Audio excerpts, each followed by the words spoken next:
আমরা এনসিপির কাছ থেকেও কিছুক্ষণ আগে শুনলাম তাসিন রিয়াজও বলছিলেন নাহিদ ইসলাম আজ I have a plan, Tarek Rahman যেটি বলেছিলেন সেইটিকে নিয়ে তিনি একটি মন্তব্য করেছেন। তিনি বলেছেন আই হ্যাভ আ প্ল্যান, কিন্তু স্বাধীন প্রতিষ্ঠান ইসি তাকে নিয়ন্ত্রণ করা কি তারেক রহমানের পরিকল্পনা কিনা, এমন একটি প্রশ্ন তারা তুলেছেন।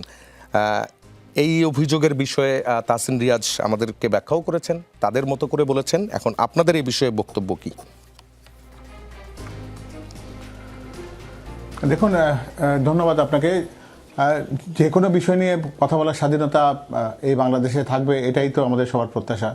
নাহিদ ইসলামও তার মতন করে তার কথা বলেছেন, কিন্তু আপনি নিশ্চয়ই খুব ভালো করে জানেন যে জনাব তারেক রহমান তার আই হ্যাভ এ প্ল্যান, যেটাকে পরে উই হ্যাভ এ প্ল্যান বলতে যেটা বুঝিয়েছেন, বাংলাদেশের উন্নয়নের জন্য তিনি যে কয়টি গুরুত্বপূর্ণ যে জায়গাগুলোতে কাজ করতে চান তার ভেতরে ছিল ফ্যামিলি কার্ড, কৃষক কার্ড, স্বাস্থ্য সংক্রান্ত কাজ, তরুণের জন্য কর্মসংস্থানের বিষয়টি রয়েছে, শিক্ষার জায়গাটি রয়েছে, এর সাথে পরিবেশ এবং ধর্মীয় সম্প্রদায়ের বিভিন্ন প্রতিষ্ঠানকে প্রণোদনা বা সহায়তা দেওয়ার যে সামগ্রিকভাবে উনি একটা তার গঠনমূলক কর্মপরিকল্পনার কথা নিয়ে সামনের দিনে এগিয়ে যেতে চান।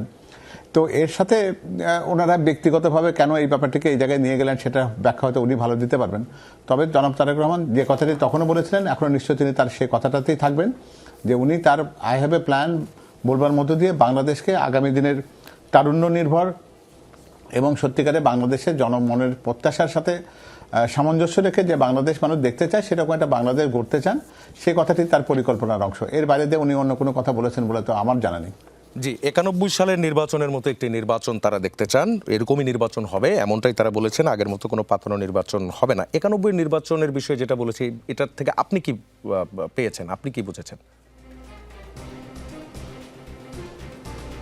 না, আমার মনে হয় যে বাংলাদেশের কোনো একটা নির্বাচনের সাথে কোনো একটা নির্বাচন তুলনা করবার খুব একটা দরকার আছে বলে মনে করি না।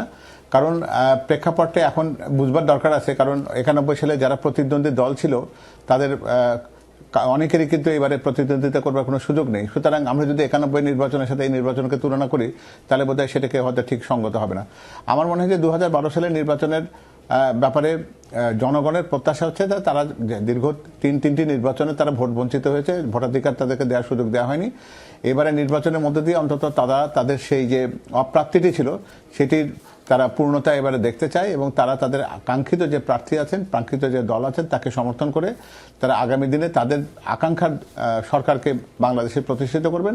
এটা সবার প্রত্যাশা এবং আমরাও ঠিক এর বাইরে দিয়ে অন্য কোনো প্রত্যাশার কথা ভাবছি না তো।